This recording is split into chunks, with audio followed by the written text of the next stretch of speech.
सौंपे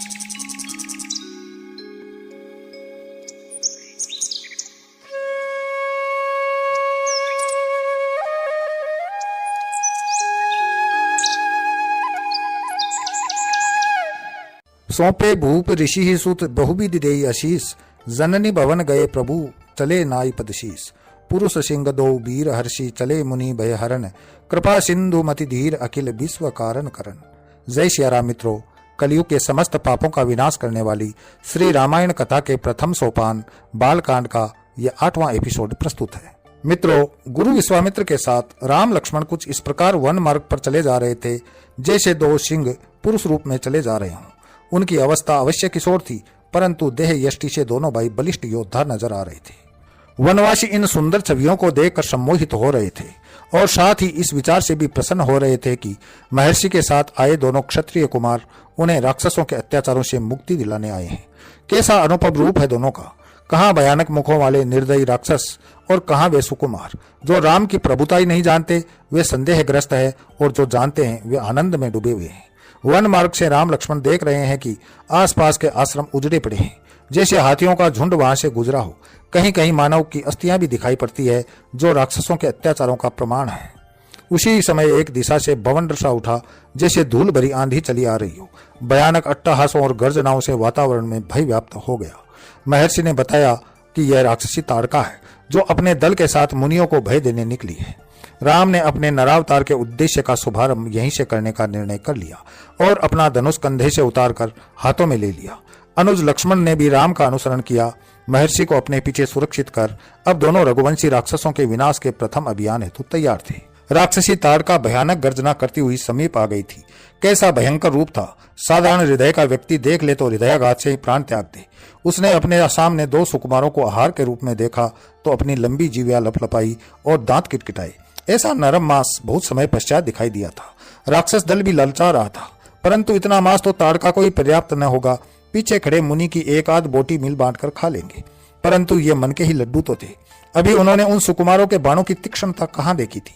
लक्ष्मण ने राक्षस दल पर अपने काल समान बाण चलाए और राम ने ताड़का के सामने मोर्चा संभाल लिया। ताड़का अपने बड़े बड़े दांतों वाले विकराल मुख को खोलकर भयानक रूप से राम की ओर झपटी तो राम ने उसके मुख को इतने बाणों से भर दिया कि उसे सांस लेना दुभर हो गया और वह पृथ्वी पर गिरकर तड़पने लगी। कुछ ही देर में उसके प्राण पखेरु उड़ गए। ताड़का के पृथ्वी पर गिरने से कितने ही राक्षस उसके विशालकाय शरीर के नीचे दबकर मर गए। बहुत से लक्ष्मण ने मार गिराए और अब दोनों भाइयों ने शेष बचे राक्षसों को घेर घेर कर नरक यात्रा पर भेजना आरंभ किया। कुछ भाग्यशाली थे जो वहां से प्राण बचाकर भाग गए। प्रथम युद्ध विजित कर दोनों भाइयों ने महर्षि के सामने शीश झुकाकर आशीर्वाद प्राप्त किया। महर्षि प्रसन्न थे। दोनों भाई उनके साथ आश्रम में आए, जहां राक्षसों ने उनकी अनुपस्थिति में उत्पात मचाया हुआ था। दोनों भाइयों ने अपने धनुष बाण एक ओर रखकर वहां की साफ सफाई की और वेदी को व्यवस्थित किया। पत्तों डालियों को समेटकर साफ किया। फिर कुटिया की मरम्मत में महर्षि का सहयोग करने लगे। महर्षि बता रहे थे कि कैसे इन राक्षसों ने वनवासियों और मुनिजनों को पीड़ित कर रखा था। कुछ ऐसी हृदय विदारक घटनाओं का भी उन्होंने वर्णन किया जो राक्षसी प्रवृत्ति की चरम निर्दयता थी। लक्ष्मण तो क्रोध से भर उठे। तभी एक ओर से कोलाहल उठा तो राम सजग हो गए।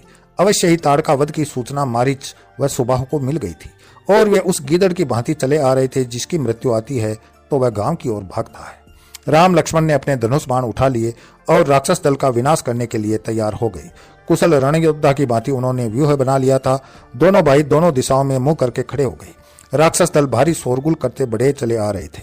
मारीच बड़ा विकराल और क्रूर लग रहा था। ताड़का को मारने वाले को सामने देखकर वह क्रोध से भर गया। वह जैसे एक ही वार में राम के प्राण हर लेना चाहता था। अतः अपना विशाल फरसा लेकर वह उनकी ओर दौड़ा। राम ने बिना फल वाले बाण का संधान किया और मारीच को लक्ष्य करके चला दिया। तेज हवा में जैसे कोई सूखा पत्ता उड़ जाता है, उसी प्रकार मारीच भी उस बाण के वेग से उड़ गया और कुछ ही क्षण में आंखों से ओझल हो गया। लक्ष्मण काल बनकर राक्षसों का वध कर रहे थे। उनके धनुष से बाण कब छूटता, कब वे दूसरा बाण संधान करते और कब छोड़ देते, पता न चल पा रहा था। राम ने सुबाहु को एक तीक्ष्ण कालशिरा के भयंकर प्रहार से उसकी गर्दन के आर पार छिद्र कर दिया था, जिससे रक्त की धारा बहने लगी। सुबाहु के नेत्र खड़े खड़े ही पथराने लगे थे और कुछ ही क्षणों में वह निर्जीव होकर कटे वृक्ष की भांति भूमि पर गिर पड़ा तो राक्षसों में भगदड़ मच गई। वे प्राण बचाकर भागने लगे, परंतु उन्हें आज स्वयं काल ने घेर लिया था। आखेट करते समय जिस प्रकार प्राण बचाकर भागते मृगों को व्याघ्र काल कवलित कर लेता है, उसी प्रकार राम लक्ष्मण ने उस वन के अंतिम राक्षस तक वह युद्ध रूपी आखेट किया और वन खंड को राक्षस विहीन करते हुए वनवासियों को निर्भय कर दिया। मुनि विश्वामित्र हर्ष से भर उठे। अब उनके और अन्य मुनियों के यज्ञ हवनों की सभी बाधाएं समाप्त हो गई थी। रघुवीर की कृपा से वन खंड भय मुक्त हो गया था। पुनः आश्रमों में रौनक लौट आई थी। वन से पलायन कर चुके वनवासी परिवार लौटने लगे। विश्वामित्र के आश्रम पर अपने मुक्तिदाता श्री राम और उनके अनुज लक्ष्मण को देखने वनवासी और मुनिजन चले आ रहे थे। वनवासी राम लक्ष्मण को क्षत्रिय योद्धा मानकर उनके शौर्य का गुणगान कर रहे थे, तो मुनिजन ज्ञानी उनकी प्रभुता की स्तुति कर नमन कर रहे थे। जैसी दृष्टि वैसी सृष्टि यहाँ चरितार्थ हो रही थी। मुनि विश्वामित्र का आश्रम अब पर्व स्थान बन गया।